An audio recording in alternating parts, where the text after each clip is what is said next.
Hey guys, what's up? My name's Danny, aka Thrift Fish. I'm an online fashion reseller. So for a living, I sell mostly used clothes on marketplaces like Poshmark, eBay, and Mercari. So I kind of make a living working from home and going to different thrift stores and buying clothes there and then flipping them online. So I today have a little bit of a thrift haul. This is from a unique store, so it's the same as a Savers or a Value Village, and a little bit of a story to go along with it.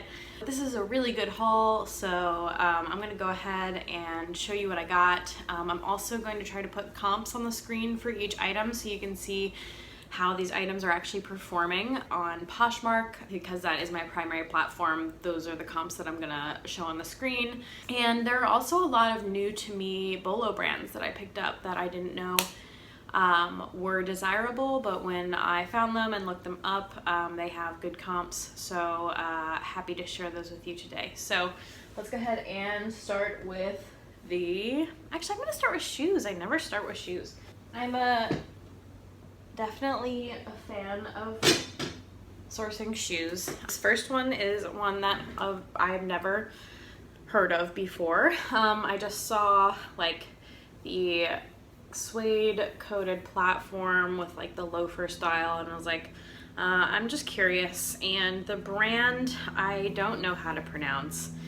It looks like Stefan Kellien. So Stefan Kellien Paris underneath that.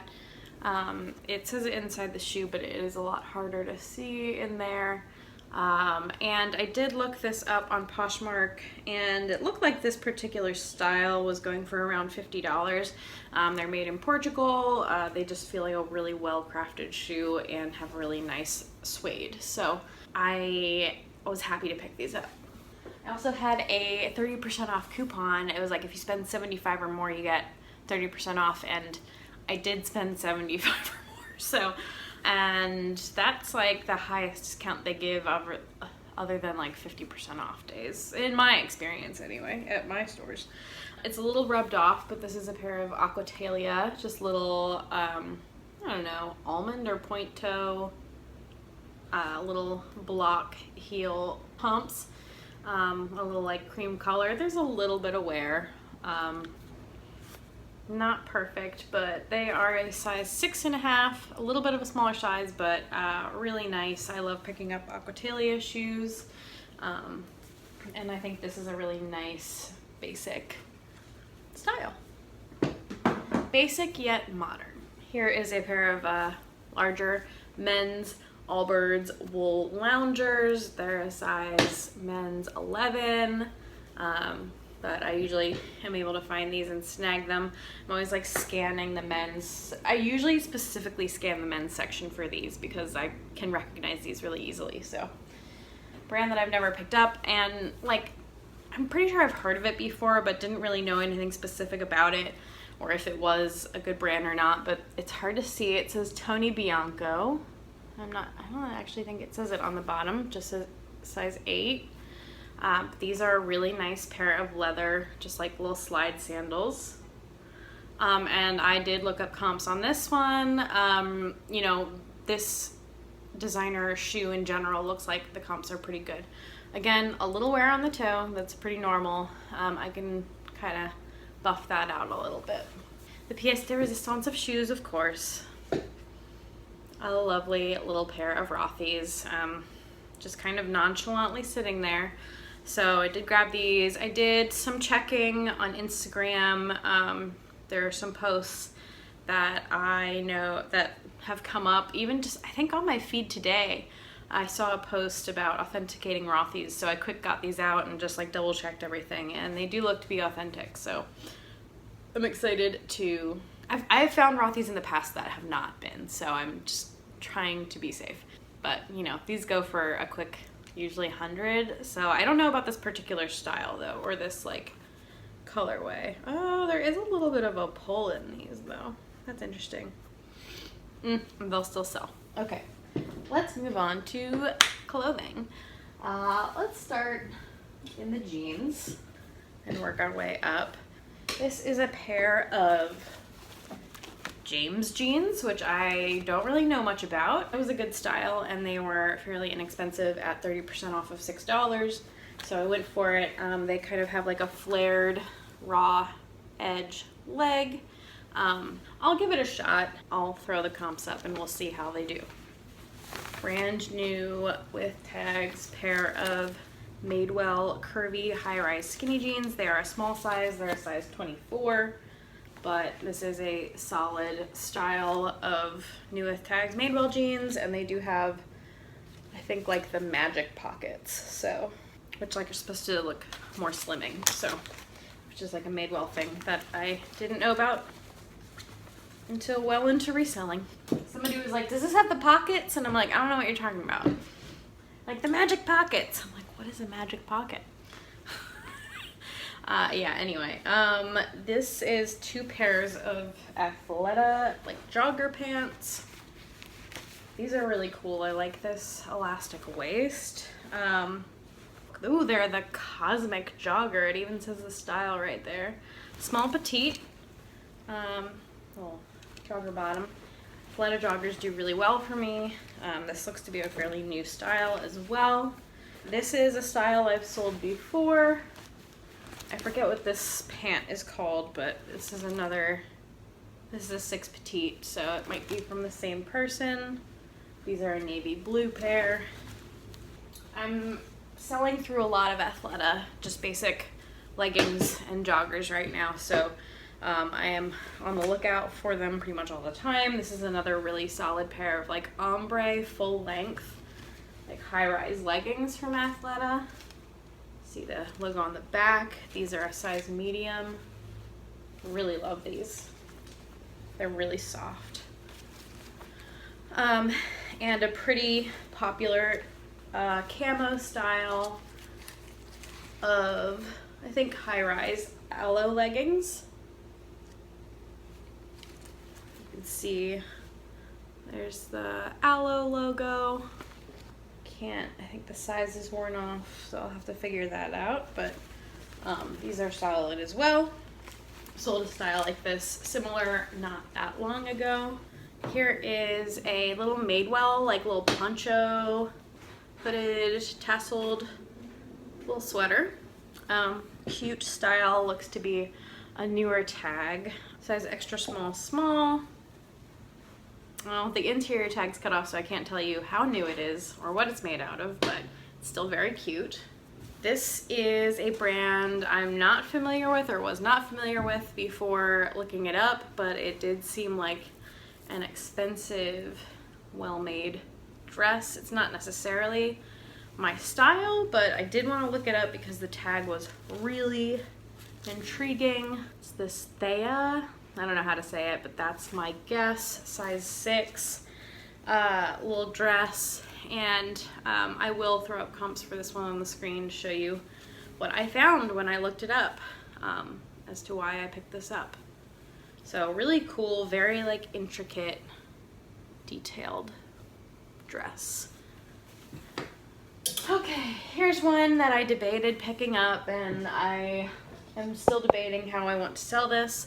It's this really gorgeous Ted Baker dress, size 1, so it's probably like an extra small or small, but it's this gorgeous like window pane plaid with the little rivet slits at the bottom, lace up front, silk top.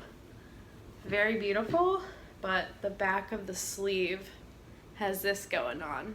I'm not by any means a guru with stains. Should I try to get this out? And if so, how do I get it out? Or should I try to sell this as is? Do you think somebody wants this like this? Or could get it out easier than I could? Because I might ruin it. Let me know what you think in the comments. But I just couldn't let it go. It's so pretty. Okay. It's fine. Here is this bright Lily Pulitzer dress. It's like too bright for the camera. Just white and bright pink. Size 6. Kind of a thicker material, but it's like a jacquard texture. Oh gosh, it's so bright to even just look at it. Lily, what are you doing? It's like glowing off of my skin. I think oh man. All right. This is, yeah, ooh, is that a stain? Oh no.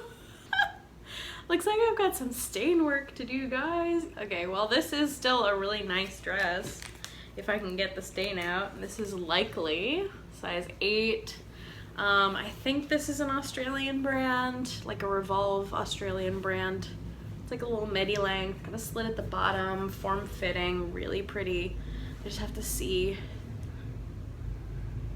what even happened to it. Oh well.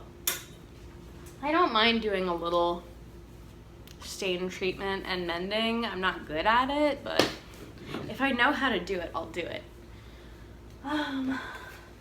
This dress I've sold not that long ago, but I found it again. It's a Bowden dress. It's really pretty. It's like another midi length, just like a soft jersey, short sleeve, beautiful print dress. This is a size 8. Yeah, I wasn't gonna hesitate to pick this beauty up again. It's kind of a longer haul for me. I think this is like 24, 25 items. Here is a brand I've never picked up before, I've never seen before, but something in me told me it was something I should pick up. There's a little dirt on it, but this is A Day. And it looks to be like another like activewear, like technical wear brand, because it's just kind of like a pant you could definitely wear to work, but it's also more of like an active moving type of pant. So a little logo stitched on the back there, and the comps on these were awesome, or this brand in general were awesome. So I'm glad that I took the time to look these up and keep an eye out for this brand because I didn't know about it before. Here's one that I did know about, and I don't actually know if it was on my BOLO bucket list, but it should have been. This is, I have to check comps, but this is House of CB London. You can't really see the CB, it's hard. It's in light thread, but size medium, and it's like this faux suede strapless little fitted midi number. Really sexy, cute, pretty, whatever adjective you want to use. Yeah, I have a feeling I got a couple things from the same person. They just have all like the same like little barcode dry cleaning tag, and they're all kind of like similar styles. Here is a New With Tags beige dress. It's got a little bit, I don't know if you can see it, of pilling at the front, but I'm gonna try to get that with a sweater shaver. It's just got like a elastic ruched waist, and this is also like a midi length. Really pretty for fall. I think it'll do really nicely. This one is an older tag Theory sweater, size small, but it's also just really cool. I love this vibrant blue color. It's this like open knit little pullover. So I did grab this one. I have this also, I think came from like the same person. This is a new tag Millie sweater, size small, really pretty knit and really cute ruffles coming out of the hems and the cuffs. So I'm excited for this one. I haven't ever really sold a lot of new tag Millie, so excited to see how this does. And then I have 2 coats that I'm very excited about. Both I've never heard of the brands before, but looked them up because they were 2 cool, very cool coats. This is Sunset and Spring, size extra small. I wonder if these came from the same person. But it's like kind of this fuzzy Sherpa type jacket, but it's got probably faux leather accents and like moto style accents. Really cool. I did look up this brand, and certain styles look to go for a good amount, so excited to try this one. And the last item I have for you is this absolutely gorgeous real leather crop moto jacket with the faux fur detail. This, and it's hard, I mean, I had to look up just the last name because these little barcodes are impossible to like take off without, I don't know, using something. But I looked up this last name, Sipos, yeah, I don't know. But it's Samantha Sipos, extra small. And this also looks to be a brand that does very well. So, and it does say the outside is sheep leather and everything else is fake fur. So, I'm obsessed. But that is everything I have. I guess I should tell you my story. So after picking all that up and putting it all in my cart and being like, I have to get out of here with all this great stuff, I got in line. And they were kind of coming up to people, just one of the cashiers was coming up and asking cash or card. And if somebody said card, they'd move on and they'd bring somebody who could pay cash over with them. So I was like, oh, it must be one register, whatever. No, turns out when you get up to the front, none of the card systems are working. So they're like, you have to go get cash, you have to have cash, you have to go over next door to the ATM. And they're pointing and I'm like, okay, will you hold my things while I go to the ATM? So they did, and so I left the store. There was a CVS next door, so I was like, that must be what they mean. So I go in, and the CVS ATM is broken. And it's temporarily unavailable. There's also a guy who comes in behind me, and he's also looking for the same thing. He's like, oh, okay, well, what now? And so I go over to the grocery store across the way, and someone is working on their machine because it's down too. And their cards aren't doing cash back, or their systems aren't doing cash back when you go through the self-checkout. So I go across the plaza to another ATM at a bank or at a credit union, and their thing isn't working either. So I run back to the store, and I'm like, what am I gonna do? I need all this stuff. There's Rothy's in here. There's all this gorgeous stuff in here. And so I go up to the employee and I'm like, none of the ATMs are working. She's like, did you go to the one right here? I was like, what do you mean? Like in here? And she's like, yeah, let me show you. And I went all the way across the parking lot everywhere to find out that there was an ATM, a working ATM inside the store. I do not place blame on anybody but me just not being aware of what was happening. So it's a very typical me situation, but I did get everything that I needed. I got my cash out, I took it all home, and now I have to photograph and list it so that I can sell it. But yeah, so thank you so much for tuning in for this haul and this story. If you like this video, please give it a thumbs up, and if you like this content and want to see more from me, go ahead and click subscribe. I am so happy to have you. I will be back on Friday with another video. I post twice a week to YouTube. Thank you so much for being here, and I'll see you again real soon.